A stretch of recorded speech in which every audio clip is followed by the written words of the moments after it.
नमस्कार, स्वागत है आपका 99 न्यूज के इस बुलेटिन में और इस वक्त आपके साथ मैं हूं दीपाली श्री। सीधे बढ़ते हैं खबरों की ओर। चीन की सरकार से जुड़ी एक बड़ी डेटा कंपनी 10,000 भारतीय लोगों और संगठनों की निगरानी कर रही है। इनमें प्रधानमंत्री नरेंद्र मोदी, रक्षा मंत्री राजनाथ सिंह, राष्ट्रपति रामनाथ कोविंद और कांग्रेस अध्यक्ष सोनिया गांधी, उनका परिवार, कई कैबिनेट मंत्री और मुख्यमंत्री शामिल हैं। Judiciary, business, sports, media, culture and religion से लेकर तमाम क्षेत्रों के लोगों पर चीन की नजर है। यहां तक कि आपराधिक मामलों के आरोपियों की भी निगरानी की जा रही है। अंग्रेजी अखबार इंडियन एक्सप्रेस की इन्वेस्टिगेशन में यह खुलासा हुआ है। रिपोर्ट के मुताबिक चीन के शेनज़ेन शहर की झेनहुआ डेटा इंफॉर्मेशन टेक्नोलॉजी कंपनी भारतीयों की रियल टाइम मॉनिटरिंग कर रही है। इसके निशाने पर भारत के जो लोग और संगठन हैं, उनकी हर छोटी बड़ी सूचना जुटाई जा रही है।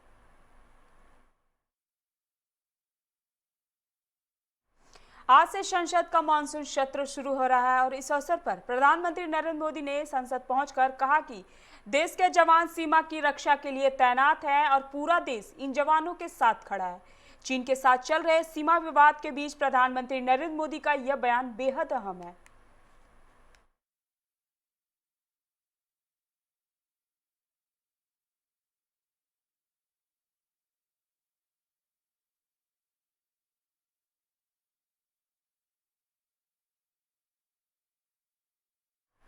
पूर्व केंद्रीय मंत्री रघुवंश प्रसाद सिंह का अंतिम संस्कार सोमवार को दोपहर 2 बजे वैशाली जिले के मनहार हसनपुर घाट पर राजकीय सम्मान के साथ किया जाएगा। इसके पहले सोमवार की सुबह उनका पार्थिव शरीर पटना के जेपी सेतु होते हुए हाजीपुर ले जाया जाएगा।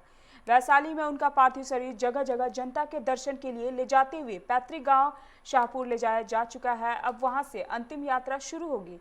रघुवंश प्रसाद सिंह की निधन रविवार को दिल्ली के एम्स में हो गया था। उनका पार्थिव शरीर रविवार की शाम में पटना लाया गया, जहां मुख्यमंत्री नीतीश कुमार व उप मुख्यमंत्री सुशील मोदी सहित कई लोगों ने श्रद्धांजलि दी।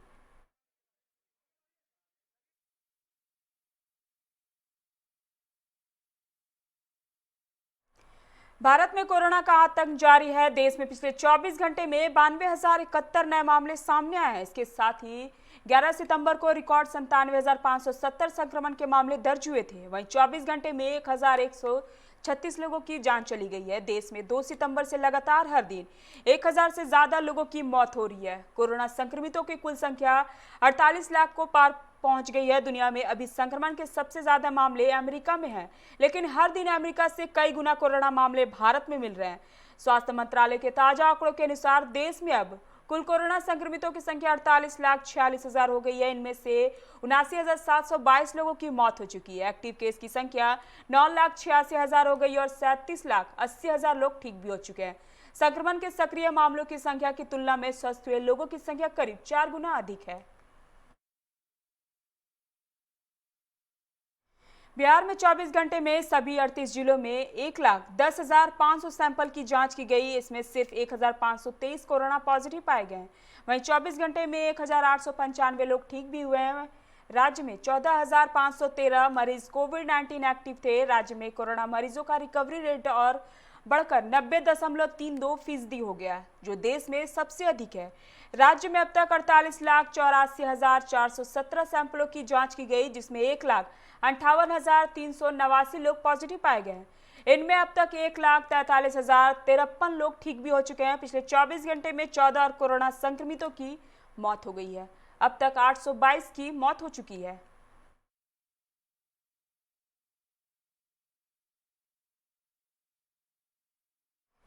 झारखंड में पिछले 24 घंटे में कोरोना के 1,014 नए मामले सामने आए हैं। राज्य में इसके साथ ही राज्य में कोरोना संक्रमितों की कुल संख्या 61,474 हो गई है। 11 संक्रमितों की मौत भी हो चुकी है। इसके साथ ही कोरोना से मरने वालों का आंकड़ा 555 पर हो गया है। 1,509 संक्रमित स्वस्थ भी हुए हैं। राज्य में अब तक 46,583 संक्रमित स्वस्थ हो चुके हैं। इस समय राज्य में कोरोना के कुल एक्टिव केस 14,336 हैं।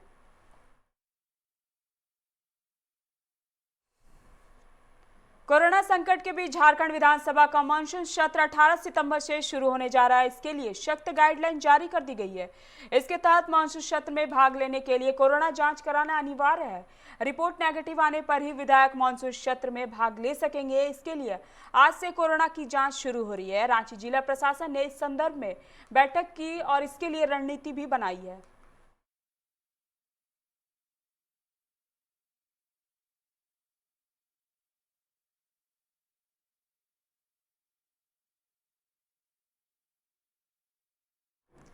राज्य में विधानसभा उपचुनाव की आहट के साथ ही सत्तारूढ़ झारखंड मुक्ति मोर्चा ने कवायद आरंभ कर दी है। इस सिलसिले में मुख्यमंत्री हेमंत सोरेन सोमवार को उप राजधानी दुमका का रुख करेंगे। वे वहां 3 दिनों तक कैंप कर कई विकास योजनाओं का उद्घाटन करेंगे। दुमका विधानसभा उपचुनाव के मद्देनजर उनके दौरे को महत्वपूर्ण माना जा रहा है। मुख्यमंत्री ने दौरे के पूर्व अपने कैबिनेट सहयोगी मिथिलेश कुमार ठाकुर को दुमका रवाना किया था।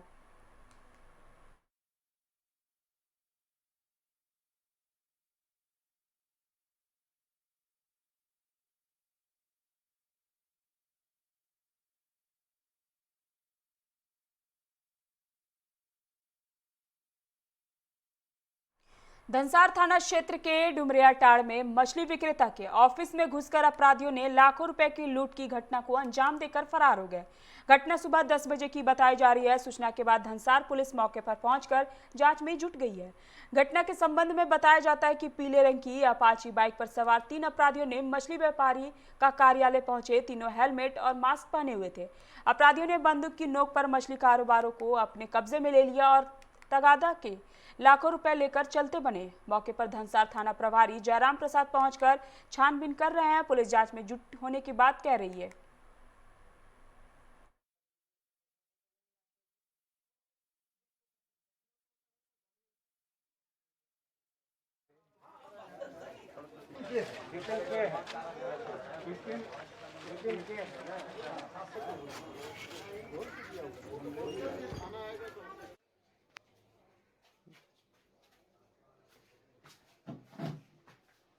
यहीं पर आया था क्या? हाँ यही गए थे और ऊपर भी आया।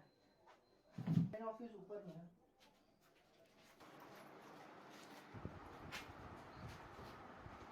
कुछ छूइएगा मत।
ऑफिस में बैठे हुए थे, 3 लोग आए हैं।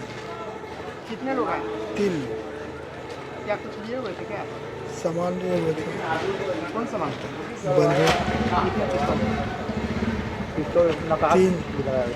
तीनों के पास था। नकाब लगाता है। नकाब लगा हुआ था। क्या ले गया? कुछ पैसा था वही ले गए। कितना ले गया? गिनती का नहीं है? गिनती का नहीं है। लगभग अभी नहीं बता पाते। लगभग से अनुमान आकलन नहीं कर सकते। कितने बजे घटना है? 10 बजे। 10 बजे। गाड़ी जो चलता है उसका भाड़ा लेने आया हुआ था आदमी। हाँ। तो आदमी पूछा था ये भाड़ा लेना है, तो लोगों को बोला गया था ठीक है रुकिए अभी टाइम हुआ नहीं है। तो फिर जैसे अंकल आए, तो जब अंकल आए तब फिर बंदूक निकाला, उनको ये करके ऊपर आया, बोला ठीक है बैग निकालिए, जितना बैग के पैसे दीजिए। कितने लोग थे वो लोग? 3 लोग थे, 4 बंदूक थे। 4 बंदूक थे।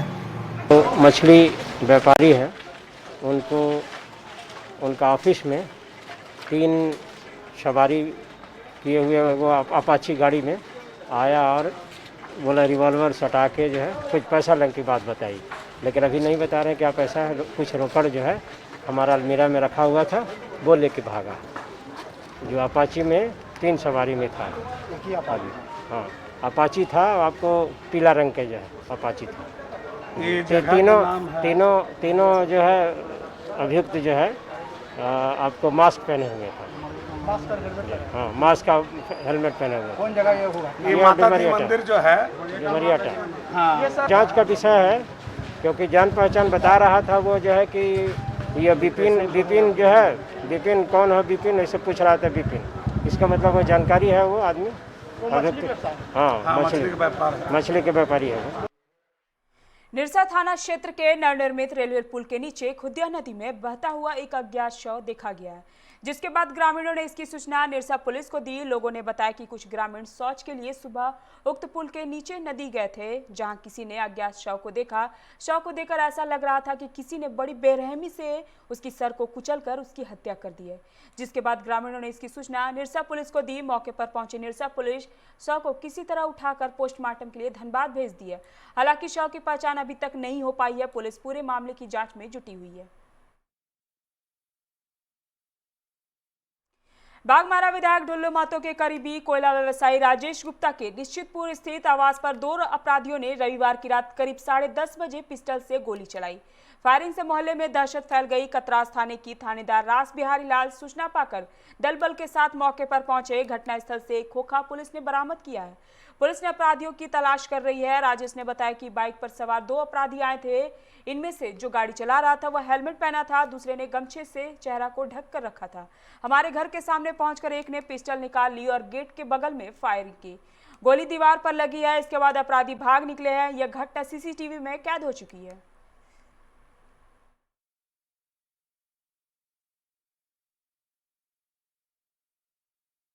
दस बजे हम लोग सभी लोग घर के जन खा पी के सोए हुए थे। फिर एक बाइक आवाज़ हुई तो हम लोग सोचे कि कुछ घर में हो सकता है वायरिंग कुछ बिजली उजली का कुछ प्रॉब्लम है, इसीलिए आवाज़ किया होगा, बॉल फूटा होगा, लेकिन ऐसा कुछ नहीं था। फिर उसके बाद हमने सीसीटीवी फुटेज अपना आगे पीछे करके देखा तो उसमें नज़र आ रहा कि 2 पर्सन आए थे, मेरे गेट पे फायरिंग करके और मोटरसाइकिल से निकल गए। उसके बाद आपका क्या किया? फिर उसके बाद मैंने थाना प्रभारी जी को फ़ोन किया, वो आए, अपने स्तर से इंक्वायरी किए और जो है अपना फिर चले गए। खोखा मिलने की बात है? हाँ, एक उसमें खोखा भी मिला है, बंदूक की खोली वो भी। पूर्व मंत्री शव कांग्रेस नेता जलेश्वर महतो ने लकड़का बस्ती में आम सभा कर ग्रामीणों की समस्या सुनी और उसका निदान के लिए पहल करने की बात कही। सभा के दौरान ग्रामीणों ने यह बताया कि बीसीसीएल लकड़का बस्ती को विस्थापित कर यहां आउटसोर्सिंग खदान संचालित करने का प्रयास कर रही है, जबकि यह जमीन हम सभी के रैयती है। बावजूद इसके लिए बीसीसीएल जमीन अधिग्रहण से जुड़ी किसी प्रकार की प्रक्रिया या हम लोगों से नहीं की है। इस समस्याओं पर जलेश्वर महतो ने ग्रामीणों का आश्वासन देते हुए कहा कि बीसीसीएल को यहां के लोगों को संबंधित मुआवजा और युवाओं को नियोजन देना, तभी यह बस्ती खाली की जाएगी। इसके लिए किसी प्रकार की लड़ाई लड़ने के लिए हम ग्रामीणों के साथ तैयार हैं। के माध्यम से बीसीसीएल प्रबंधन को और आउटसोर्स कंपनी को ये कहना चाहते हैं कि पहले गांव का विस्थापन वाला मामला समाधान करे, जमीन का मामला समाधान करे। अब जब तक यहाँ जमीन का भुगतान नहीं होगा, गांव का जो मकान है उस मकान का भुगतान नहीं होगा और अगर उसके पहले ऑपरेशन होगा तो हम लोग इसके विरोध में रहेंगे। इसलिए विरोध में रहेंगे कि मान लीजिए ऑपरेशन करेगा, ब्लास्टिंग करेगा, घर हिलता है, टूटता है, गिरता है, जान माल का खतरा होता है और राष्ट्रीय हित का दुहाई देता है। तो राष्ट्रीय हित सिर्फ कहने से तो नहीं होगा ना, राष्ट्रीय प्राप्त नागरिक हम लोग भी हैं, गांव के लोग भी हैं, इसका भी हित का ध्यान रखना होगा। बागमारा के डुमरा तेलोटार निवासी सुदामा कुम्हार कैंसर जैसी घातक बीमारी से पीड़ित है। दैनिक मजदूरी कर अपना घर चलाने वाला कैंसर जैसी बीमारी का इलाज कराने में असमर्थ है।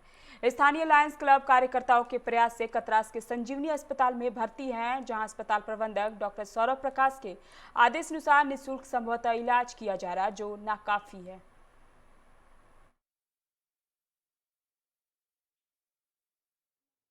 की रहने वाली हूँ। मेरे पति का लीवर कैंसर हो गया है। आज 9 महीना से मेरे पति लीवर कैंसर से पीड़ित है।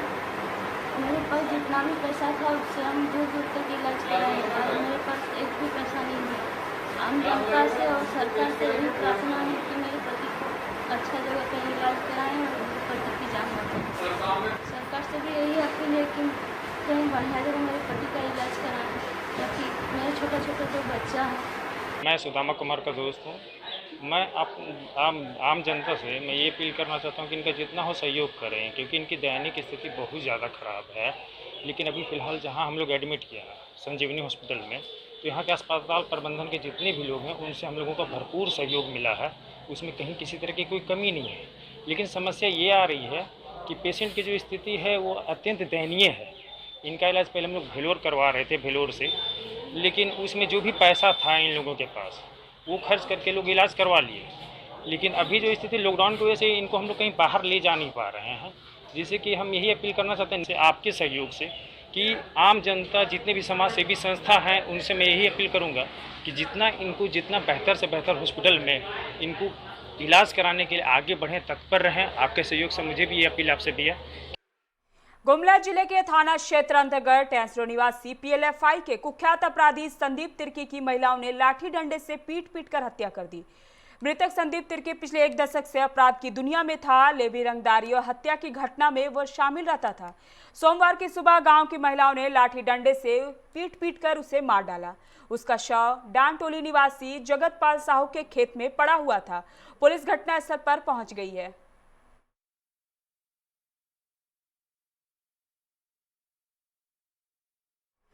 बिहार में विधानसभा चुनाव की कैसी तैयारी है, यह जानने के लिए दिल्ली से चुनाव आयोग को 2 सदस्यीय टीम पटना आई है। सोमवार सुबह चुनाव आयोग के अधिकारी विमान से पटना एयरपोर्ट पहुंचे। यहां से अधिकारी हेलीकॉप्टर से मुजफ्फरपुर जाएंगे। उनके साथ बिहार के अधिकारी भी जाएंगे। चुनाव आयोग के अधिकारी पहले मुजफ्फरपुर फिर पटना में बिहार सरकार के अधिकारियों के साथ बैठक करेंगे। मंगलवार को इसी तरह की बैठक भागलपुर और गया में होगी। बैठकों में चुनाव आयोग के अधिकारी चुनावी तैयारी की समीक्षा करेंगे। इसके साथ अधिकारियों से चुनाव की तारीखों और चरण पर फीडबैक लेंगे।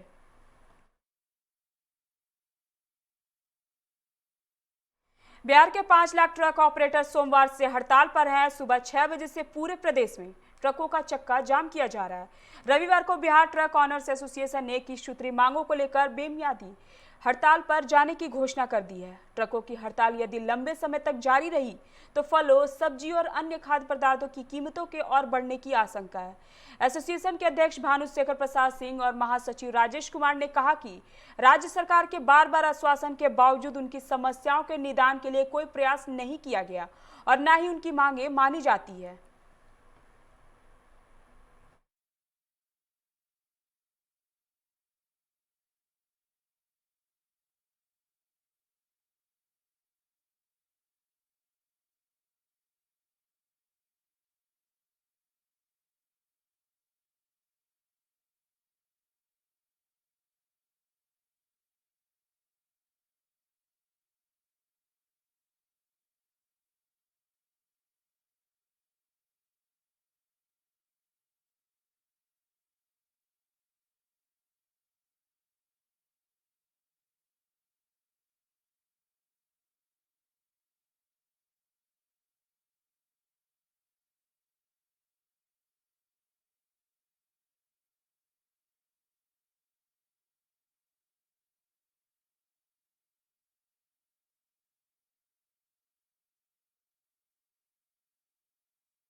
अवध के आखिरी नवाब वाजिद अली शाह के परपोते एवं नवाब बिरजेश कादर के पोते 87 वर्षीय प्रिंस कौकब कादर सज्जाद अली मिर्जा की कोलकाता में रविवार शाम को कोरोना से मौत हो गई।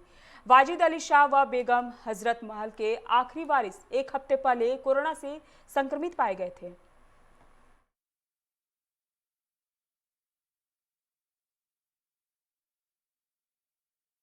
बंगाल के दक्षिण 24 परगना जिले के सुंदरबन इलाके में वर्चस्व को लेकर टीएमसी और भाजपा कार्यकर्ताओं के बीच हिंसक झड़प के बाद सैकड़ों तृणमूल समर्थकों की भीड़ ने थाने पर हमला कर दिया। इस घटना में 6 पुलिसकर्मी घायल हो गए हैं। हमले में सुंदरबन कोस्टल थाना को भी भारी नुकसान पहुंचा है। बताया जा रहा है कि सुंदरबन के राधानगर बाजार इलाके में टीएमसी तृणमूल और भाजपा के कार्यकर्ताओं के बीच झड़प और हिंसा के बाद पुलिस ने कुछ तृणमूल कांग्रेस कार्यकर्ताओं को गिरफ्तार किया था। आरोप है कि इससे गुस्साए तृणमूल के 100 से ज्यादा कार्यकर्ताओं की भीड़ ने सुंदरबन कोस्टल पुलिस स्टेशन के बाहर इकट्ठा होकर पुलिस पर ईंट और पथराव शुरू कर दिया।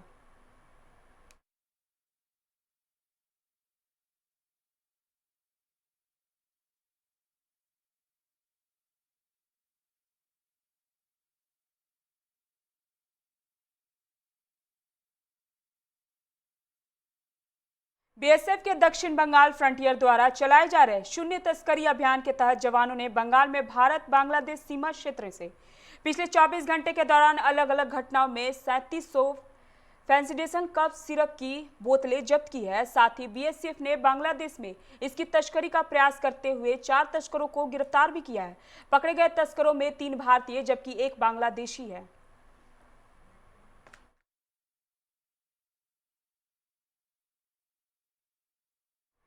अभी के बुलेटिन में फिलहाल इतना ही। मुझे दीजिए इजाजत। नमस्कार।